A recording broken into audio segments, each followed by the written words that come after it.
Hello and welcome back to my art studio.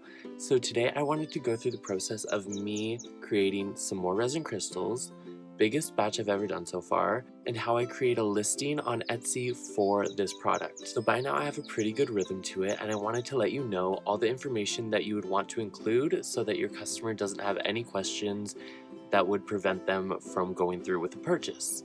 Which happens. If you confuse a customer, you've lost that customer. That's a very common thing. And I'll get to that at the end of the video after we've completed our resin crystals. So I'm really excited. I want to make 6 shot glasses and 6 crystals in the style of orgonite with inorganic and organic materials, as always.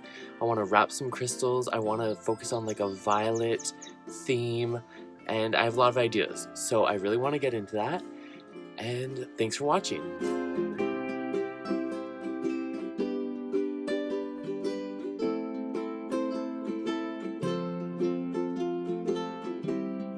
So first things first, I have to hypnotize myself with these quartz crystals and wrapping them in copper wire.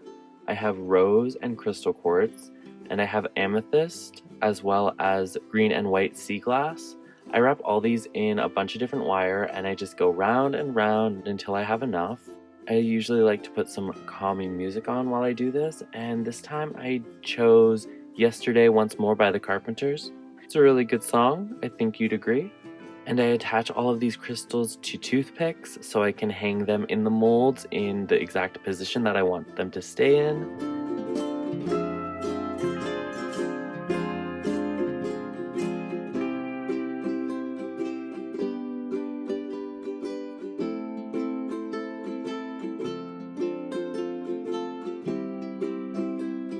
So I try a bunch of different things for these crystals, but for the most part I try to stay in like a violet color scheme. I use some different shades of blue dyed wool, blue budgie feathers, a bunch of different violet flowers that I dried out that I found around the property. And I bunch up all the prettiest things really close to the crystal so you can see it right at the top when you look into them. So I recently got these aluminum and copper shells. They are recycled from an old dental practice. I love that I can use recycled inorganic material for this part. I think it really strengthens the crystals and I think it looks really nice too. So as you might have been able to tell, I'm using polyester resin for this project, and it only requires a catalyst. It's not a 2-part like most resins. So you can see I pour it out and it's like a crystal clear, almost a light blue. When you put the catalyst in and mix it together, it changes to a yellowy green. That's when you know it's good to pour. Once the resin cures, it looks crystal clear again without any tinge of yellow, but this is how you know the chemical reaction is happening.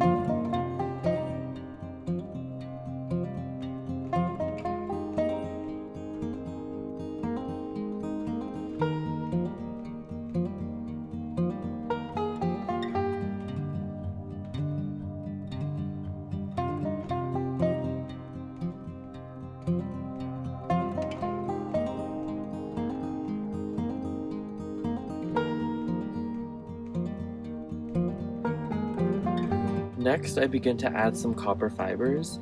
This layer has to connect with the wires wrapped around the crystals so that it can act as a natural filter for your atmosphere. I add some decorative elements with some gold leaf, some gold ink, some different colors of wool. I love using these larger fibers of metal because they sparkle really nicely. I think it complements the entire thing. I'm always nervous to add some metal to it because I don't want it to look dull at all, but I love these metals because they just sparkle really nicely. They have great highlights and great lowlights, and it creates just a nice contrast overall. So pretty much for every material requires its own layer of resin. So I worked in about 4 or 5 layers of resin in each of these molds.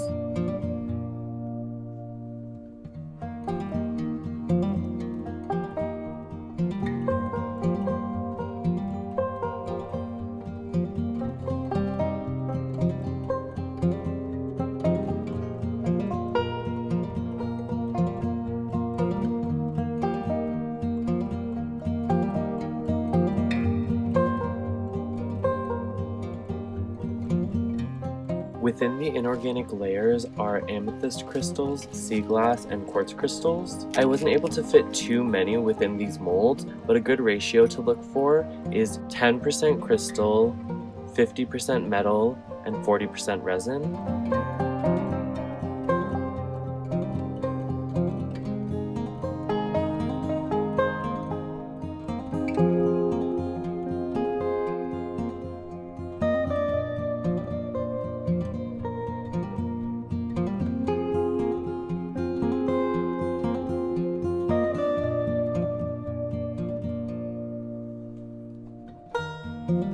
keeping with the blue theme, I mix in some blue resin pigment and I just pour this over the bottom layer and I let that seep through any of the semi-cured and cured layers underneath it. I was excited to see what kind of effect this would make. So I go through the next batch really quickly. I wrap up some quartz crystals, some rose crystals, and some green sea glass. I love these colors together. I think they make a piece look so interesting, very peaceful, very calming. I actually just painted part of my van the same color scheme, so I love it. Green, white, and pink are the best. I think it would be my flag if I ever had a flag. So I do my best to pick out the biggest crystals and wrap it as many times as possible to have the most secure connection. And I prep the next mold with a thin first layer of resin. I also wanted to say to anyone who asked where I got these molds, I have all the supplies and materials that can be found online in the description. You can check it out there, what materials I order on a regular basis. And I couldn't be happier with these silicone molds. They've been through a lot and they're still going strong. So I highly recommend these crystal molds if you want to do some display paperweight type things. And after I finish the first layer of these molds, I snip off the toothpicks to add in some more flowers, some more fibers. One thing that I'm going to make sure I do next time is use enough budgie feathers. I think I'm going to make next Friday's video exclusively resin with budgie feathers because by now I actually have a decent collection and they are so vibrant. They can shine like crazy, especially when in resin. So you can see that a little bit in these shot glasses. I only put like 3 feathers in, so I'm gonna definitely try a lot more next Friday. I might use my entire collection, who knows? It's so rare that you can find something actually neon in nature, from nature. Like, that's so cool.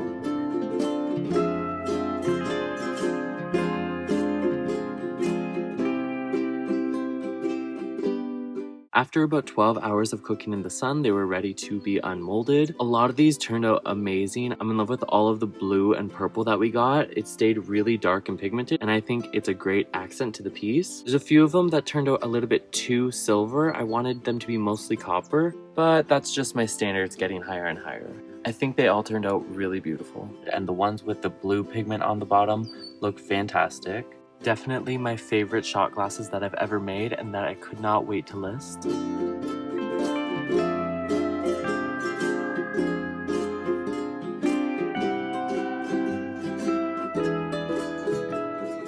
But I can't get too excited yet because I still have to use a Dremel to sand down the bottom edges, make sure nothing's too sharp, and buff out any imperfections.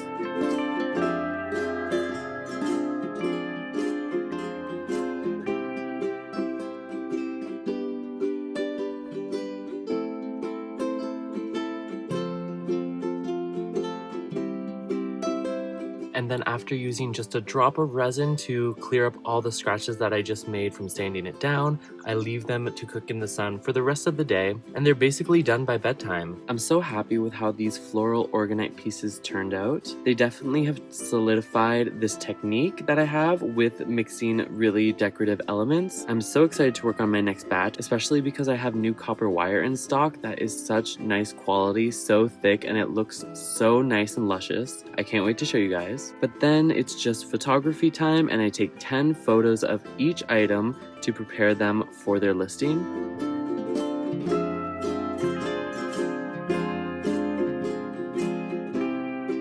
Making a listing for Etsy is a pretty straightforward process. It'll ask you some generic questions about how the item was made and some themes that would suit the item and all these keywords that will affect the search results, also known as SEO, the dreaded SEO, search engine optimization. The most time-consuming part of making a listing, I would say, is getting the 10 photos that you want for your item.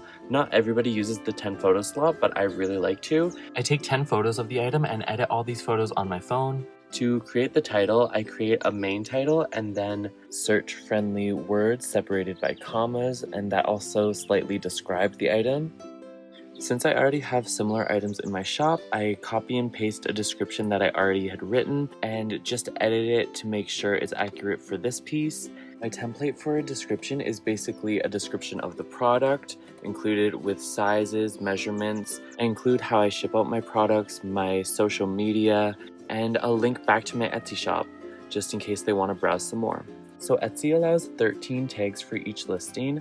A way to find decent performing tags on Etsy is by going to the search bar and just start typing the topic of whatever you're selling and see what it autofills to, because the autofill is based off of search volumes and you want words that people are looking for. So the final step is to pay 20 cents USD to publish your listing and it'll appear in your shop. So it's not too hard, but it is repetitive and you have to do it all the time. But I'm pretty streamlined with how I create these listings, and if I ever update it, I will be sure to let you know. But until then, maybe check out my Etsy shop, and thanks for watching. See ya!